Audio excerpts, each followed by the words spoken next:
Hey guys, what's up? I'm Rohit Khurana, host on Intellect Digest, and this is my review of the Motorola Moto G 3rd generation. Let's get started.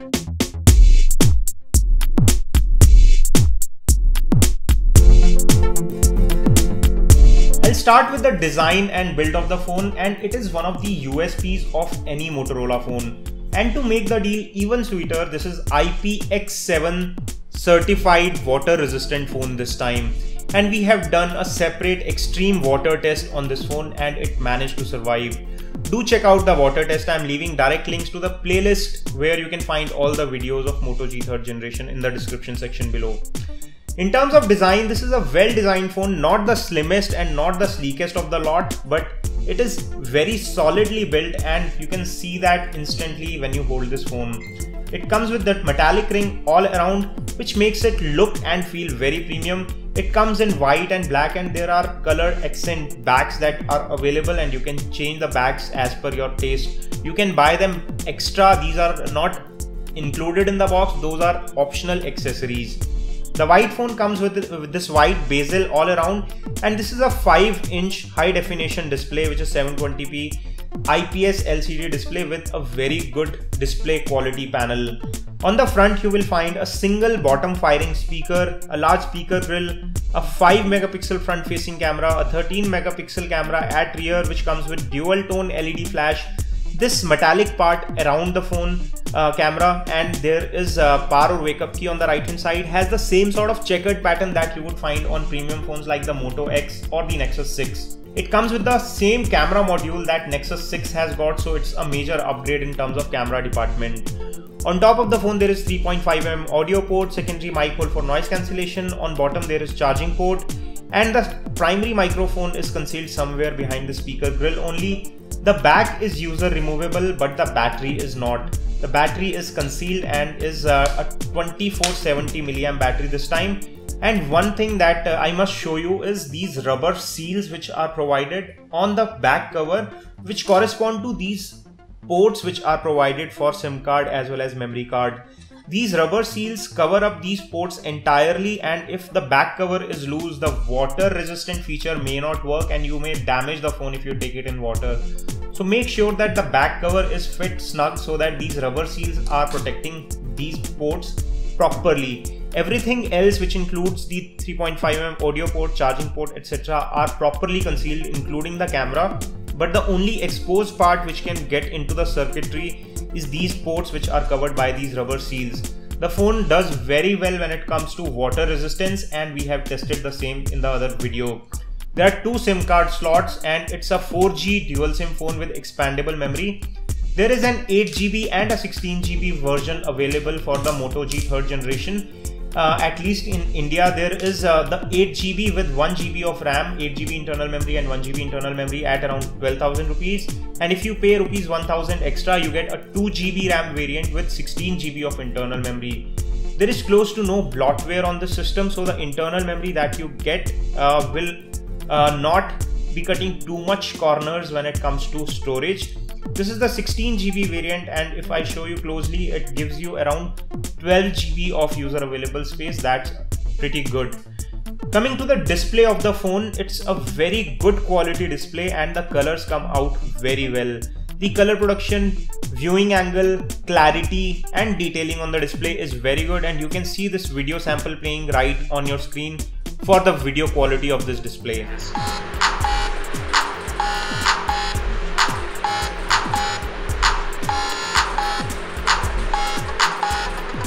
Talking about the audio playback quality, the front firing single speaker is fairly loud, but it's not as good as the dual front firing speaker experience on the previous generation. So we do miss the stereo effect, but still the speaker is doing a good job and the speaker loudness is good enough. Talking about the cameras, the 13 megapixel rear shooter does a good job and has automatic HDR, which is good.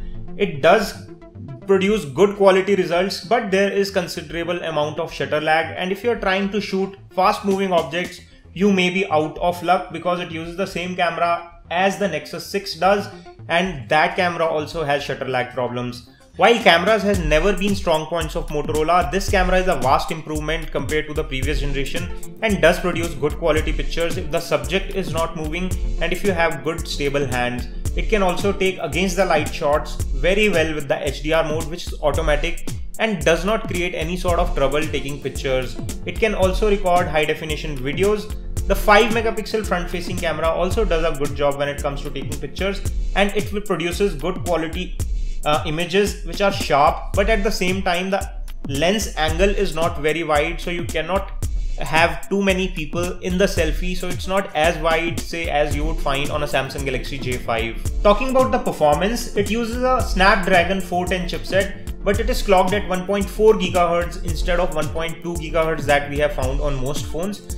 This is good at performance and produces the Antutu score of around 25,000 zone, around 24-25,000 on different tests that we have run, and does good job when it comes to gaming performance. It can easily play games like the Asphalt 8 and the Frontline Commando 2 without getting too much heated. The temperature remains around 40 degrees when we are running it heavily on games and applications, and it does not become uncomfortably hot. Please note that we are using 2 GB variant and the 1 GB RAM variant may differ slightly when it comes to performance, and that too because the multitasking capability of phones is affected when there is less amount of RAM, so the gaming performance may be slightly different. Talking of internet browsing experience, the near stock Android experience on this phone does not call for any sort of stutters, and Motorola is well known for the same. So the internet browsing experience and overall browsing and interface experience is very smooth. The call quality, network reception and 4G signals are doing well on this phone, and this does not create any sort of troubles when it comes to network reception. Talking about some key software features, it does support USB OTG pen drive and USB OTG cables, so you can watch your movies etc. right from an external pen drive without transferring them to the internal SD card or internal memory. Talking about SD card, yes, you can move applications to SD card, so freeing up the internal space. So if you are going for a lower memory variant, you can upgrade it using an external SD card and move your applications to the SD card. And when it comes to software experience, it runs Android Lollipop right out of the box and gives you near stock experience. Motorola has not customized or tweaked this phone much and gives you very good and fast blazing experience when it comes to software. There is close to no bloatware, only a few applications by Motorola which includes Moto Alert, Moto Assist etc., which gives you a pleasant experience of using this phone. Talking about battery life, in our test, this phone easily lasted 2 to 3 days on standby, and if we use this aggressively and create some hotspot and do some regular usage, it will still easily last 1 to 1.5 days depending on how aggressive your usage is. So if you're a casual user who does not play too many games, it will easily last 1 full day. However, if you're a heavy user, you may have to charge it before the end of the day. Summarizing my review, the best feature that I find about this phone is still the water resistant and design of this phone.